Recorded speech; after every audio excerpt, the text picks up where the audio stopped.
Join me today for a book by request, Cloudy with a Chance of Meatballs, written by Judy Barrett and drawn by Ron Barrett.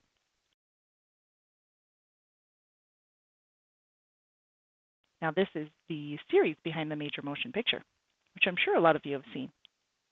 As always, make sure you give it a great big thumbs up, like it, and share it with your friends and family. And don't forget to register to win for this month's drawing, which will be held on February 2nd. So don't forget to register to win for that. We were all sitting around the kitchen table. It was Saturday morning, pancake morning. Mom was squeezing oranges for juice.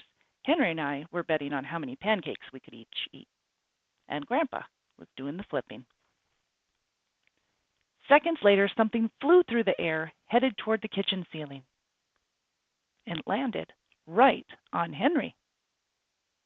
After we realized that the flying object was only a pancake, we all laughed, even Grandpa. Breakfast continued quite uneventful. All the other pancakes landed in the pan, and all of them were eaten, even the one that landed on Henry. That night, touched off by Pancake Incident at the breakfast, Grandpa told us the best tall tale bedtime story he'd ever told.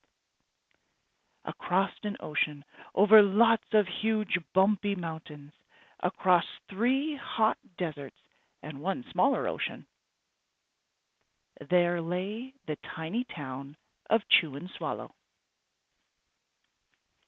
In most ways, it was very much like any other tiny town.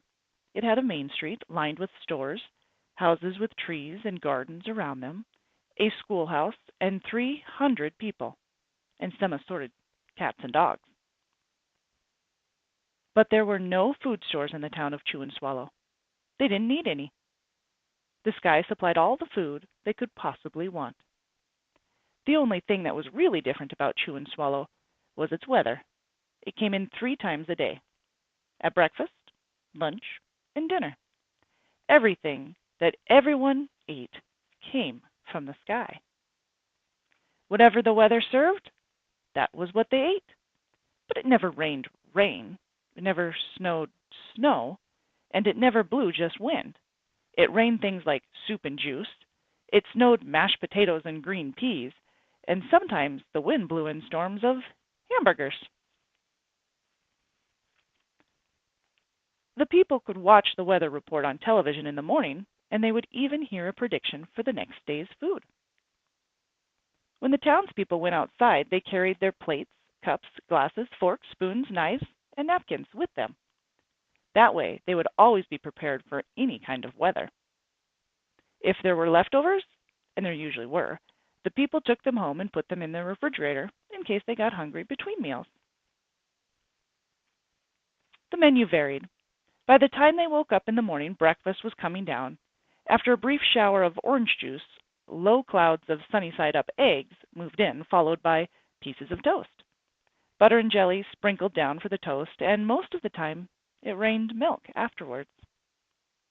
For lunch one day, frankfurters, already in their rolls, blew in from the northwest at about 5 miles an hour.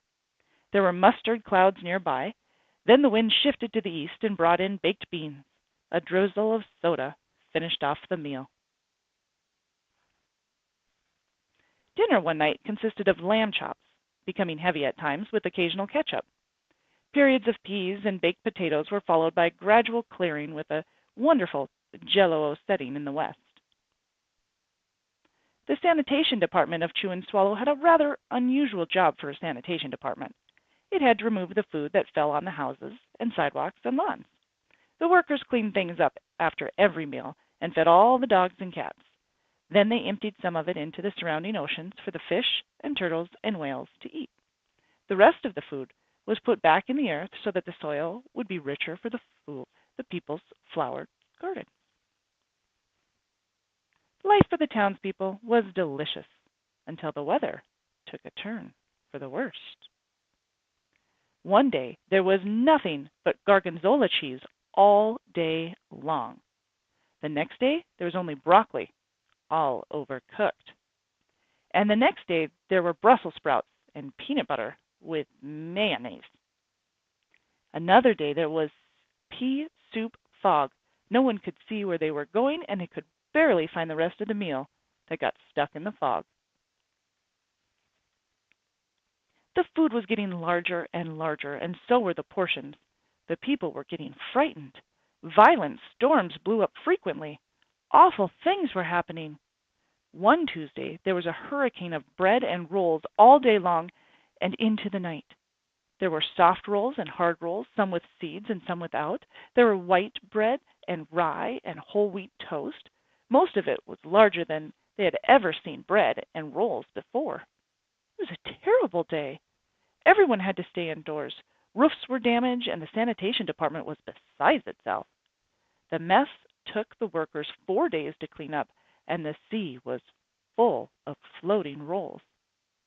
To help out, the people piled as much bread as they could in their backyards. The birds picked at it a bit, but it was just there, staying there, and got staler and staler. There was a storm of pancakes one morning and a downpour of maple syrup that nearly flooded the town. A huge pancake covered the school. No one could get it off because of its weight, so they had to close the school. Lunch one day brought 15-inch drifts of cream cheese and jelly sandwiches. Everyone ate themselves sick, and the day ended with a stomachache. There was an awful salt and pepper wind accompanied by an even worse tomato tornado. People were sneezing themselves silly and running to avoid the tomatoes. The town was a mess. There were seeds and pulp everywhere. The Sanitation Department gave up. The job was too big. Everyone feared for their lives. They couldn't go outside most of the time. Many houses had been badly damaged by the giant meatballs. Stores were boarded up, and there were no more school for children. So a decision was made to abandon the town of Chew and Swallow. It was a matter of survival. The people glued together the giant pieces of stale bread in sandwich style with peanut butter, took the absolute necessities with them, and set sail on their rafts for new land.